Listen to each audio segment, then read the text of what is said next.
Okay, Virsang, we want to see something we haven't seen so far.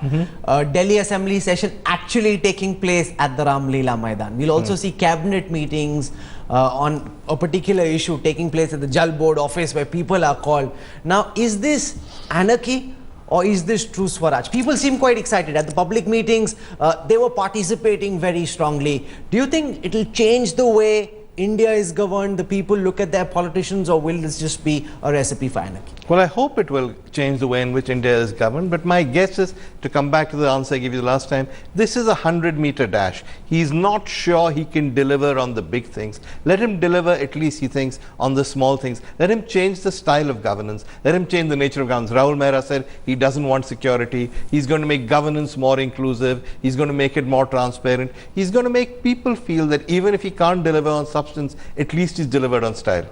He might deliver on optics, but will that be enough? Shiv Vishwanathan, will we over the next 3 months see anarchy in Delhi, or will we see true Swaraj, the way it was envisioned but never implemented?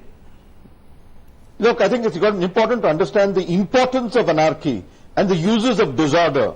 To a certain extent, people's participation will look disordered. But if you eventually create a certain new kind of order out of it, Arvind Kejriwal will pull it off.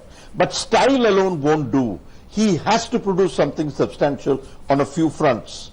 But altering the style of politics might buy him the time to move from a 100 yards dash to a marathon, which is really what governance is about. You're saying there's importance of anarchy and there's utility in disorder. Mani Shankar Iyer, Delhi Assembly session being convened at the Ram Leela Maidan, a cabinet taking place amongst the people, where people are also asked for their views, and MLAs, if they go, for example, if MLAs from Siddharth's party decide to vote against the Jan Lokpal bill, they won't be doing it in the Delhi Assembly building. They'll be doing it in front of 30-40,000 people at the Ram Leela Maidan. Do you think this is a recipe for anarchy, or is this true Swaraj, sir?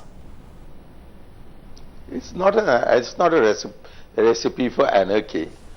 It's a recipe for some confusion. The fact is that holding the first meeting of the assembly in some large ground is a game that has been tried by several. I remember the AGP doing it. I remember others doing it, these parties that come up from behind. The first dramatic gesture is to do it with a way in which Nero used to run those circuses. And he can hold one meeting of the cabinet, certainly in the Delhi Jal Board. But then as we get on and we find that governance is largely a question of reconciling differing opinions that are coming from different departments or ministries, he's going to discover the need to conduct meetings of the cabinet, meetings with his officers, in a certain element of confidentiality with a view to working out a consensus.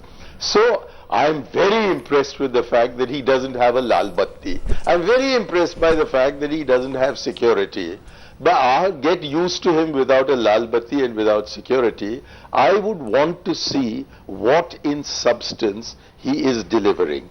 And I withhold my judgment. I honestly do. You think I'm playing with words, I'm not. I think it was naive on your part to imagine that unconditional support means that he can do whatever he likes, but we are going to be supporting him. We've given him unconditional support to form the government. Now, let him perform. So long as his performance is good, our support is assured.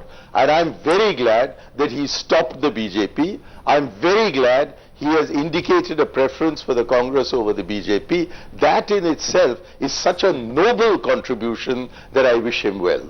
Okay. Rahul Mehra, anybody who's covered government or been in government will tell you, and as Mani Shankar Iyer just said, governance and actually running a cabinet is about reconciling different opinions put out by different bureaucrats, put out by different ministers.